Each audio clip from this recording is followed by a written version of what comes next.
You wanted to talk about the Cass review. I do. I've only seen kind of tangential stuff about it. I had people in my chat who were saying, why you on Novara, their coverage of the Cass review was bad. I've seen people from like the turf sphere talk about, this validates everything that we believe. And I've seen like a couple of bits and clips from it. I've seen, because when the guy from the doctor who Novara brought on, Aidan Kelly, is it? Yeah, Something. Adrian Kelly. His response was just like everything seemed that the recommendations are reasonable. There's some bits and pieces we're not sure about. So I honestly just wanted somebody to dispel some of the myths that are surrounding what's going on here, because I know that a lot of it's been on both sides of this discussion has all been pretty incendiary, shall we say. I'm gonna have a hot take your chat might not agree with. Novara's coverage actually was good. Yeah, I thought it was fine. Yeah, I thought it was It absolutely was fine. actually really good coverage, and Owen Jones talked to the same doctor. Yes, I watched the Owen Jones one as well. And now Owen Jones leaned into this looks potentially bad for trans people, and to be fair, Novara did too. Yes, theoretically, it could potentially be bad for us. However, people are assuming Dr. Cass's bias is somewhere other than it is. People are assuming her bias is either pro or anti-trans. That's not the case. Her bias is that of a pediatrician. Her bias is pro-child and pro-patient, not pro or anti-trans. And like the recommendations that were made were reasonable based on.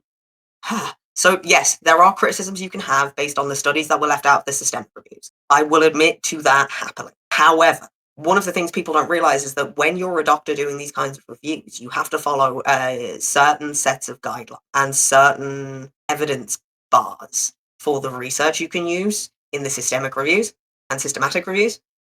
So yeah, there's a certain bar of research that has to be met. Additionally, they were looking at puberty blockers like they were an on-label prescription for gender dysphoria, which isn't the case. That's not what they're for, right? They're for precocious puberty. They've been being used off-label for dysphoria for years. And because we don't have a huge amount of data on them, and because GIDS was run so fucking shittily, which we know not only from the review, but from the CQC report from 2020, at the same time as the review was commissioned, we know GIDS was being run cack-handedly. We know they weren't recording things the way they were supposed to. We know Trans there people have been wasn't. talking about this forever. We've been talking about how terrible dealing with the entirety of the whole process with the NHS has been bad. So, because I remember the reason why I was so kind of concerned, really, by the kind of reaction that we got is because I remember when the interim report came out. When their interim report came out, and a bunch of rightoid grifters spent the entire time saying, they say Tavistock is dangerous and that means that we've won. And I was like, yeah, but she said it was dangerous because it didn't have enough provision. The recommendation was for more provision and expanding it further around the country. It was dangerous because the waiting lists were too long, there wasn't enough provision, and people were having to travel from Newcastle down to London for the only place that they could go to see somebody. And so when the same kind of reaction happened off this one, I was immediately sort of skeptical about what was going on in the background. And the reason what prompted me to talk to you about this was there was the Kite interview. Cass did this interview with the Kite Foundation, I think it was, and essentially just said, yeah, I still agree with the kind of the mainstay of trans healthcare that we have at the moment, just provided in a better fashion and with maybe some different recommendations here and there. So, I mean, if you've read the whole review, if I remember correctly, or at least Almost all of it, yeah. almost all of it. So, can you Yeah. enlighten me as to what the kind of situation is, as to why people have been misapprehending a lot of the information in there on both Yeah, sides? so there's a few things people are going off half-cocked. One of them is that she recommended an interim service for between the ages of 17 and 25, right? And people like Erin Reed, for example, who are American and don't know shit about the NHS, don't listen to her. She doesn't know what she's talking about. She needs to shut her dumb whore mouth. People like Erin Reed have been going off about the Cass review being this, that, and the other. She doesn't know what the fuck she's talking about. Because no, it has nothing to do with withdrawing treatment for trans people until they're 25 at all. What it is she wants to bring that section of the NHS in line with other pediatric services regionally. Like, there are mental health services that go up to the age of 25 around the country, because that moving into adult period for vulnerable young people is one of the most unstable and vulnerable periods of their life. Like, as everything like shifts into you're an adult now, you need to take responsibility for your own shit. As they get used to that and being more independent and what have you, they end up needing an awful lot more support if they are vulnerable or have complex needs. That's what Dr. Cass is saying. She's saying that support needs to be in place, not just for things like puberty blockers if they're necessary, or cross-sex hormones if they're necessary, but also general mental health support as well. Because one of the things that we know about trans people is that we are more likely to have higher instances of bad mental health and of neurodivergency and addiction issues and so on in comparison to like our cis counterparts. She's talking about a fully comprehensive care plan, individualized and tailored for the patient. That's what she's always been talking about. It's what the review says repeatedly, that it needs to be tackled with an individualistic, across the board, holistic, comprehensive care plan that not only addresses gender issues, but all the other things that either go into that or are affected by that. Yeah, that makes a lot of sense to me. Yeah, so one thing that it's like a Venn diagram. Yeah. One thing that kind of caught me off guard, really, because one thing that I had reservations with regarding that was that when a lot of people were talking about her desire for there to be holistic care of this, that I think a lot of people when they read that thought, by holistic she means, well, what we can't have is an affirmative version of this. What we have by holistic, I mean, we have to take account any possible things such as their dysphoria being caused something other than being trans, gender exploratory therapy can therefore be an avenue to doing things rather than actually engaging with somebody's transness.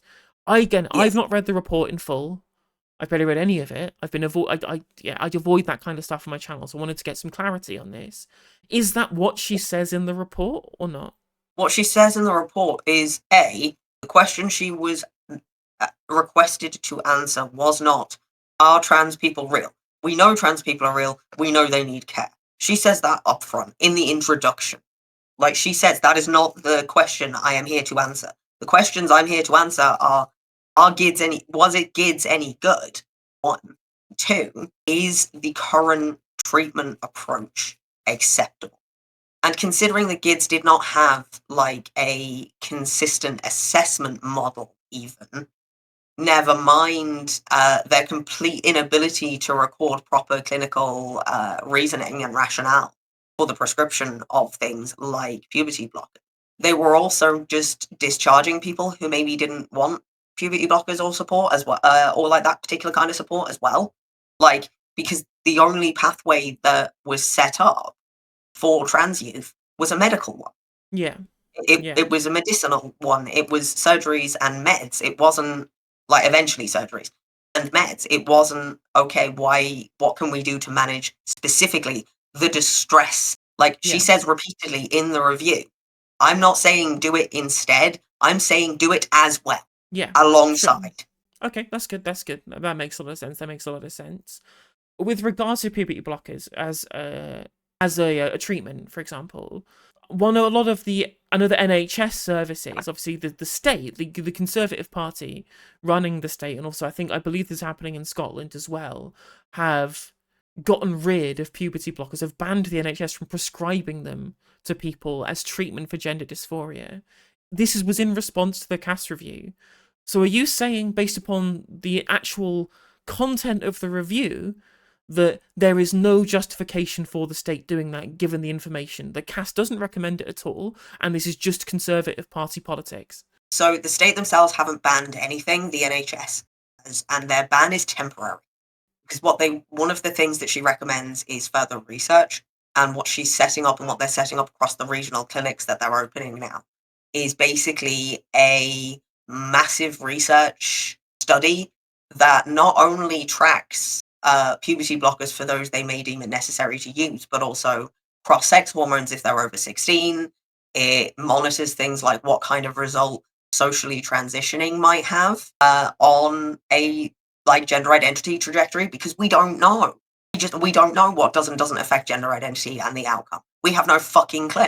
Just like we don't know really what leads to like gendered behaviors. We know a certain amount of it starts out being like biological and bioevolutionary, but we don't know how much of it is socialized and how much like socialization might take over from biological evolutionary or evolutionary biology. Sorry. So like we have a lot of questions about being trans generally anyway. And what she's proposed and what she's recommending is a massive research study that basically long term follows all of the outcomes. So we basically brute force the data by numbers. There's no other way to do it with the trans community because it's not ethical to control for puberty. So Yeah. what she's suggesting is basically like long-term studies of a variety of different kinds that follow every single possible variable so That makes that we know sense. what happens. Yeah, because again, the data currently is pretty scant, and I think that's been true. I think everybody admits that at the Mm. very least with regards to that. Because I think that what was kind of crazy is that I was watching a clip from LBC of Tom Swarbrick, somebody he's anti-trans, like let's put it that way, right? He's somebody who has an agenda that he wants to push. When he had his little LBC rant about the Cass review, he claimed that the review said that the NHS was quote unquote experimenting on children. Obviously, I think that is ridiculous language. And again, you've read the review. Is there anything in the review that would even lead to Tom to be able to say that in good faith as a journalist? In good faith, probably not. But is there something that could lead to him logicking that out? Yes. Dr. Cass made it very clear that one of the things that was happening was the lack of consistent and understandable clinical rationale for prescriptions. What happened was there is a specific process that has to be followed when you're introducing a new medication into general prescription on the NHS, right? And what you do is you look at the initial study, in this case, it was the Dutch protocol. Then you implement it here, and if you duplicate the findings, then you move on to another, a more open study, blah, blah, blah, blah, blah, blah. That's not what happened. They didn't actually duplicate the findings. The findings they got from the study in question were actually very different than the original Dutch protocol findings. The Dutch protocol found that puberty blockers had a positive psychological benefit, whereas the study we did following that didn't find the same thing. It found it was considerably more up in the air than that. However, the NHS instituted puberty blockers in commonality anyway when they shouldn't. There were other steps they should have gone through first that they missed. That's where they're getting experimental because Right, GID's okay. fucked up. Like, Sure. GID's staff fucked up. That's what happened. Okay, right. That makes more sense to me now. That's cleared some things up because when I heard the language that he'd used, my assumption, because he didn't go into it himself, he just was being outraged about how we failed our children or whatever. Oh, we He did. doesn't He's believe right. he's. We absolutely failed them. Well, I mean, yeah, I agree, but we failed them because we didn't have a proper system in place to be able to deal with what trans care should provide. Whereas I think Tom Swarbrick was trying to angle this as we failed them by treating children as if they can be trans at all. Right? Rather, because I think that Yeah. when I listened to the kind of the polemic that he put out, the kind of the message that I took from it, whether or not he meant it or not, but it seemed clear to me the position that he took, because he said, well, we're trying to tell children you can identify as whatever you want, blah, blah, standard turf shit.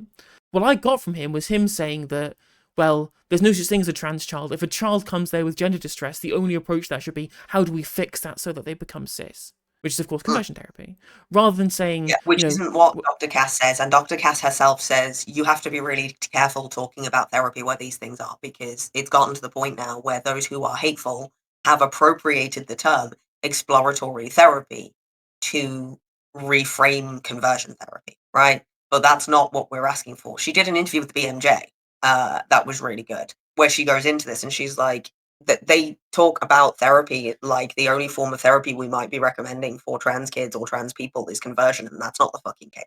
There's a difference between conversion therapy trying to change your gender identity and actual exploratory therapy that's like, okay, so you're feeling distress, you don't necessarily know if it's just about your body generally, like body dysmorphic disorder, or if it's like gender related or whatever. Let's explore your distress, how you're distressed, what it focuses on, what your brain says to you. Like, let's explore that and try get to the root of it, not and like try teach you how to manage and handle it, not you shouldn't be trans. Because as someone who is transitioning, like I know it takes a lot of fucking work. And it is really hard to do, like having to get used to like being social in a different way, having to like grapple with your own dysphoria as you're in different stages of transition.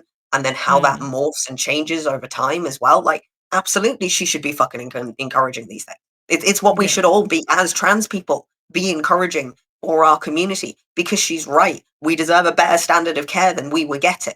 And the people who are arguing against it and who are like, oh, well, we need to email our MSPs and what have you to get them to like say no to the Cass review. I want to bang their fucking heads together. I really do. Because it's like, dude, have you even read the fucking thing? Because it doesn't say what you think it says. Anything she could have said in that review at all, no matter how honest it was, could have been weaponized against us. She could have included every iota of data about trans people that has ever existed, no matter the quality of that study. And people still would have weaponized it against us, because bad actors will be bad actors regardless. Yeah, absolutely. I mean, that's what's frustrating about it, is I feel that, especially since that somehow, I don't know whether this is true or not, but it seems to me from the way it had been reported that a press release had been put out that gender critical people had somehow managed to get hold of, claiming that it was somehow this grand vindication of their position, which, given what you've enlightened us to in this conversation so far, doesn't seem to be the case at all. It's really not. What it is 400, almost 400 pages of very, very dense medical literature that's very, very difficult for people who aren't used to medical literature to understand. The only reason I'm capable of wrapping my head around it is because I am disabled and trans. I had to learn to advocate for myself and for my ex-partner, because my ex-partner is also physically disabled and autistic and struggled to do it for himself. And for my kids, because my daughter is autistic and can't advocate for herself, and my son, because he had to have an emergency surgery at a week old and could not advocate for himself. I had to be entrenched in medical literature. So I got used to reading it and understanding it. Most people don't. And it infuriates me when they read it and take a very unnuanced and layman understanding from it in a way that it's no, that's not what any of that says. And if you don't know the background of like the NHS, the way the NHS functions, why these reviews happen, how they're structured, etc., how they're like implemented, etc. If you don't know all of that, you don't know NICE guidelines, you don't know how NICE works. If you're someone like Erin Reed in the US, you're not going to have a fucking clue what's going on or why. You need to have context for this shit. Otherwise, you're not going to understand it. Yeah, absolutely, absolutely. I think another thing that I want clarification on, just before kind of getting into a more kind of broader discussion, really, is that one other thing that was a kind of a screenshot from the report that went viral that I saw was one bit where I don't know whether it was something that Hilary Cass had written or she'd copied from somewhere else, or it's just like a table in the actual review itself, but it was a bullet point saying that there'd been reports of people who were becoming more likely to become trans because they knew other people that were trans, like this kind of social contagion stuff.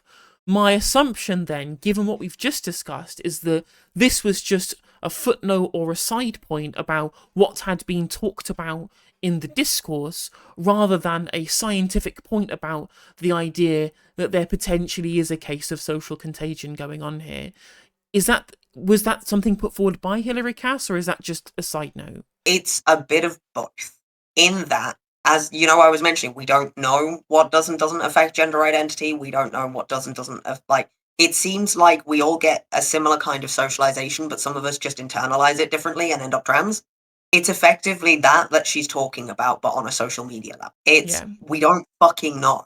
Like, we don't have any idea if this kid would still have ended up trans if they hadn't found X influencer. We don't fucking know. We don't. Like, she mentions it as a thing that's been discussed and as a possibility, but she never stops saying we don't know. Okay, that's fair enough Like, then. That's fair that's enough. kind of the whole point. The whole point is like, we need to watch and monitor as much as we can, because there's too much we don't know. We can't definitely debunk the social contagion theory. Therefore, we need to know more. Is the Yeah, argument. that makes sense. That makes a lot of sense to me. Yeah, because that's given again. That's my assumptions that I mentioned before. That seems my assumptions were kind of broadly correct about what that was doing in the Cass review. Because I saw a lot of gender critical types say, "Oh, look, she doesn't discount all of our little conspiracy theories we've got going on about trans YouTube influences poisoning the minds of our children. So that means we must be correct because it's been pointed out as maybe a thing that somebody talked about one time, rather What she than says is like, there's no data. yeah, exactly, yeah." Specifically, what she says is there's no data.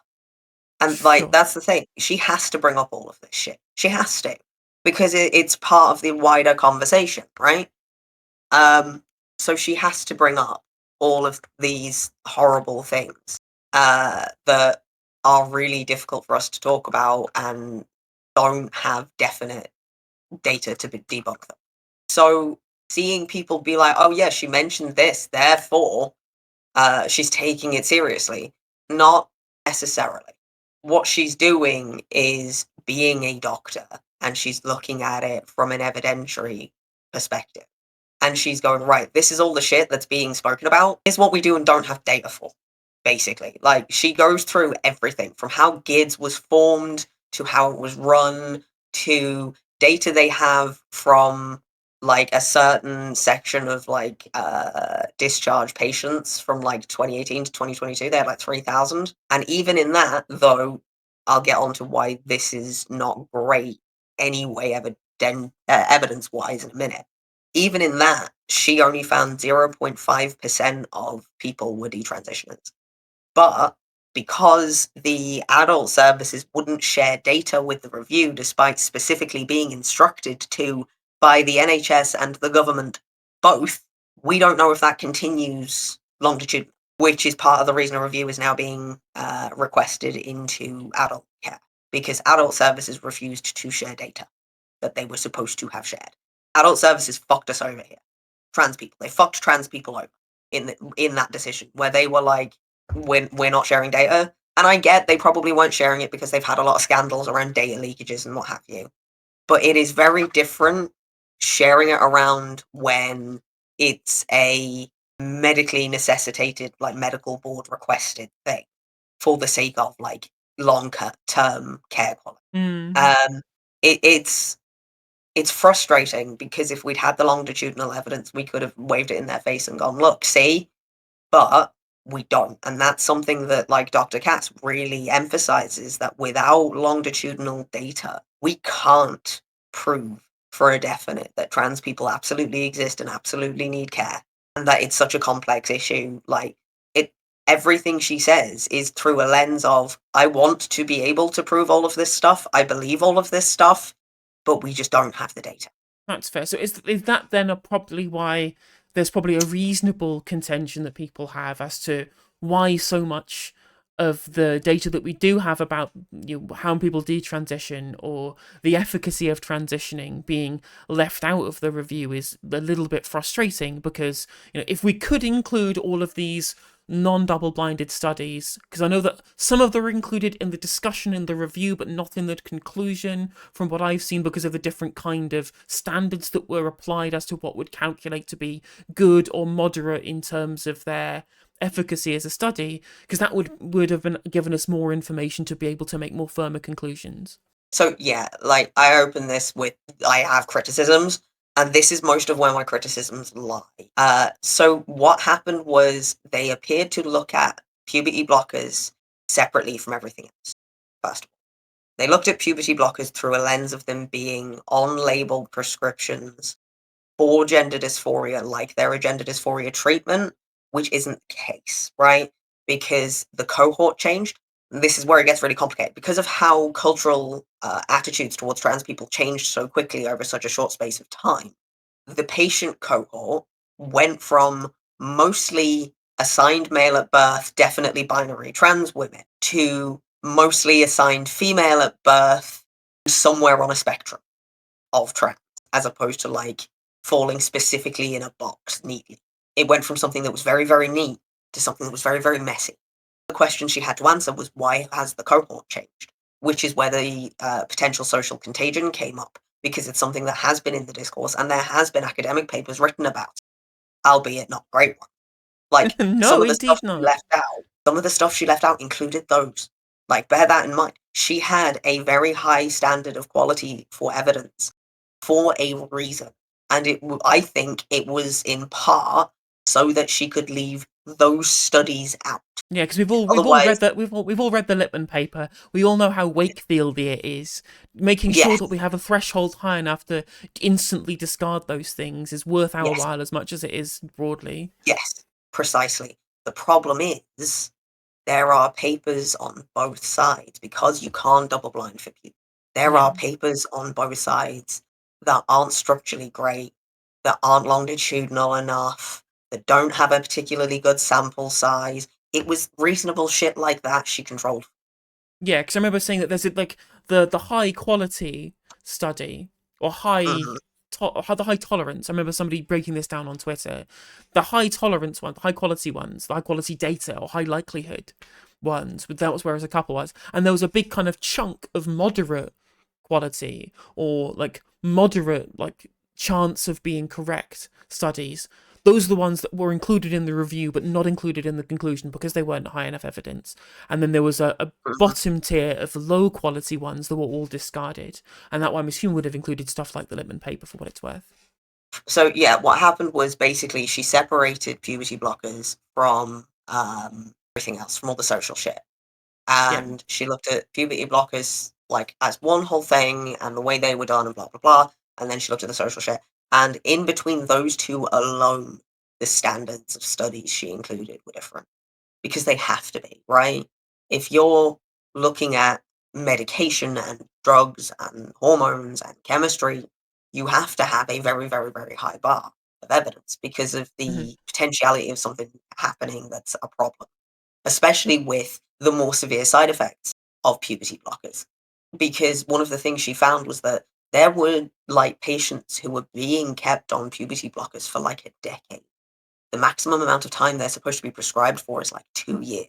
Yeah, But it's they were basically being supposed to be kept on there for them. like 13 to 15, as far as I'm aware. Just the age where Yeah, puberty would really start having an effect to give you that gap that you need to be more firm in your yeah, identity, to know what you want to do, to make the decision to transition or not. And then if you do want to yeah, transition, you're only a short time away from being 16 and being able to take cross-sex hormones anyway. yeah, exactly. It's supposed to be for a very short period of time at Tanner stage 2 or 3 of puberty to allow for the penile growth to enable a vaginoplasty if that's something that's required later. Yeah, Because if you do it too early, it can lead to complications with bottom surgery for trans women. it can indeed, yeah. As such, it is a big problem when AFAB people are being put on puberty blockers that they might not need because we don't know if it does have an effect on the medicalization of the pathway or not. Long term, we don't have that data. There is a possibility that if they're being kept on them for like a decade while they like make up their mind, it is a possibility that A, it's making up their mind for them, and B, that it is causing very severe bone density issues. Osteoporosis is no fucking joke. Yeah, absolutely, absolutely. I mean, yeah, the idea that someone would be kept on them for 10 years is absolutely ridiculous. Like, there's no reason for that. And that's the problem that you have with, like, an off-label prescription is that it, there's no specific guidelines that you can be tied to based upon what it would have been originally on label for. Because, again, it's for precocious Mhm. puberty, like, but I guess that some people with precocious puberty might have needed to be on that for a long time, but that's not the same usage of the pharmaceutical than it would be if you're transgender. And people are making that's the issues they have. Just there's no oversight of this. It all seems like Yes, it's a bit internally a bit wild west. yes, it's exactly that. You're correct. You're entirely correct. It's why these recommendations were necessary. It's why I am as angry as I am at the more woke side of the left at the moment because they're all screeching and hollering about how the Cass review is the worst possible thing that could have happened to trans people. Is it fuck? Based on the evidentiary standards she had to have because of the topic and the political climate and the amount of bunk studies there are, etc., etc. Anyway, it could have been so much fucking worse. It could have been so much worse. If I she'd mean, the fact actually that had hateful intent, we'd have been able to tell. we now have the her clarifications in the interview that she gave afterwards. First of all, it's good because now that we can have this information whenever GCs come up and say, oh, well, you've got the Cass review now, we know trans people aren't real. And we go, look, these are all the recommendations that she clarified when speaking to this LGBT plus charity, right? We know that she supports our right to transition. We know that she supports there being NHS provision for it. We know that she supports broad adult care. We know that all of these things are things that she hasn't said that she doesn't support. And that is a win for us, not a win for you. And you can't just kind of pick and choose bits and pieces out of the report that suit your narrative, regardless of what side you're on, when asked in concrete terms, yes or no, do you support these things or not? She's come down on our side on most things and had a healthy dose of skepticism about the efficacy of puberty blockers as a pharmaceutical, not necessarily as something that you can use because it might help trans people, because we know that there are at least some cases of it helping trans people, but that doesn't necessarily mean that it's something that you can prescribe as a pharmaceutical, because the side effects might be worse than any gains that you might get for it being positive for your transition. And that's what the review was there for. But anytime anybody says the Cass reviews happened, so trans people have lost or whatever, like, I hate saying win or lose for something so important, but you know what I mean. You know what GCs are like. They treat it like it's a fucking game. They treat it like that it's a war that they want to win rather than a society that they want to make better. So I hate using their verbiage on this one, but whenever they try and angle the Cass review as a vindication of their position, we have a clear amount of evidence from what she said in this interview to be able to tell them that that's wrong.